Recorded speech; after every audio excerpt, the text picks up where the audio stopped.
Student, आज हम पढ़ेंगे the regional kingdom chapter 2 of history. First इसमें हम राइज ऑफ न्यू किंग्स और किंगडम्स के बारे में पढ़ेंगे। In the early medieval period there were large number of regional kingdom in India.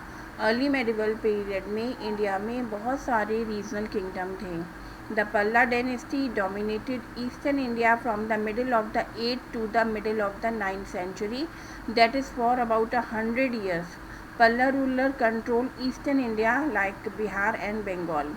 पल्ला डायनेस्टी जो पल्ला वंश था उसने इंडिया के ईस्टर्न और मिडिल पार्ट में लगभग 8th सेंचुरी से लेकर 9th सेंचुरी के मिडल तक रूल करा और हम कह सकते हैं कि 100 ईयर्स तक रूल किया।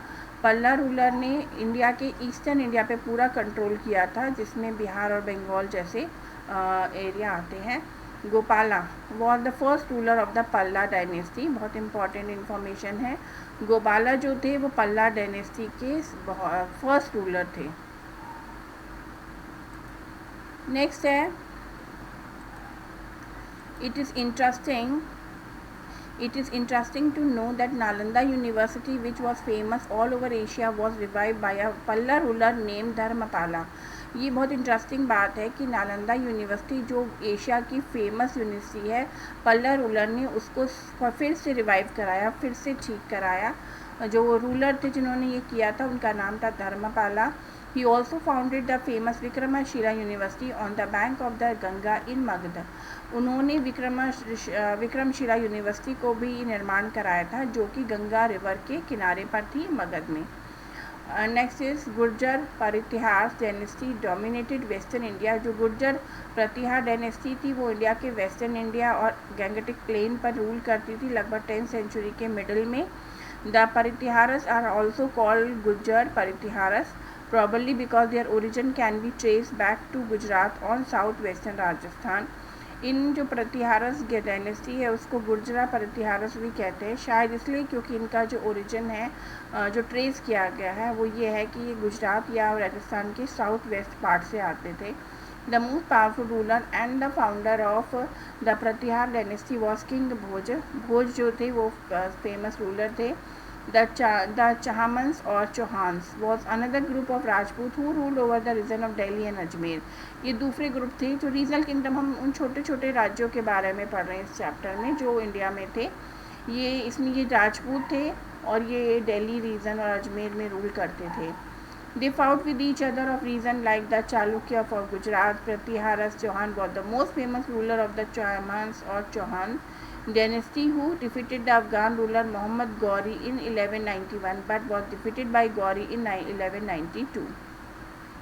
ये जो थे ये अपने रीजन्स के लिए लड़ा करते थे। पृथ्वीराज चौहान जो है वो इन्हीं चालुक्य रूलर में से एक थे। बहुत फेमस रूलर थे चौहान डायनेस्टी के और इन्होंने अफ़गान रूलर जो थे मोहम्मद गौरी उनको 1191 में हराया था, लेकिन फिर बाद में 1192 में ये गौरी से हार गए थे। द राजपूत नेक्स्ट डायनेस्टी है राजपूत डायनेस्टी जो कि दंती दुर्गा इन 1753 में इस्टेब्लिश की गई थी। They had his capital at Malkhed near Solapur. उनकी कैपिटल मलखट थी जो सोलापुर के पास है। The Rashtrakuta allow Muslim trader to settle and permitted Islam to be preach in their dominance.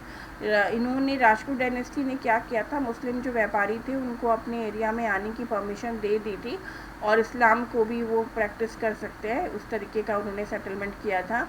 This tolerant policy help to promote foreign trade with enrich the Rashtrakutas. और ये जो धर्म के प्रति उनकी जो टॉलरेंस पॉलिसी थी इसने प्रमोट किया फॉरेन ट्रेड को, यानी विदेशों से जो व्यापार है उसको, और इससे राजपूत डायनेस्टी भी इनरिच्ड हुई।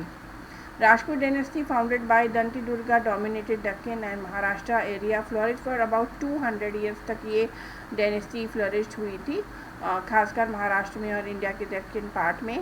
दे were religiously tolerance and supported Vaishnavism, Shaivism and Jainism. ये 3 जो रिलीजन्स हैं उनको ये लोग फॉलो करते थे।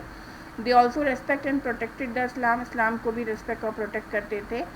Famous rock temple of Shiva at Ellora was build by Rashtrakuta. जो एलोरा में जो फेमस रॉक जो पत्थर से कटा हुआ मंदिर है वो इन्होंने ही बनवाया था। Next is these empire often fought among themselves, हालांकि ये एम्पायर जो थे वो आपस में लड़ते रहते थे और इनके बीच लगातार किसी राज्य का फॉल हो जाता था और किसी का राइज हो जाता था। Some of these new ruler adopted title like Maharajadhiraja, कई सारे रूलर्स ने अपने आप को टाइटल दिया है, मतलब जैसे बोलते हैं ना राजा महाराजाधिराज, किंग ऑफ किंग्स, ये टाइटल दिए अपने आप को।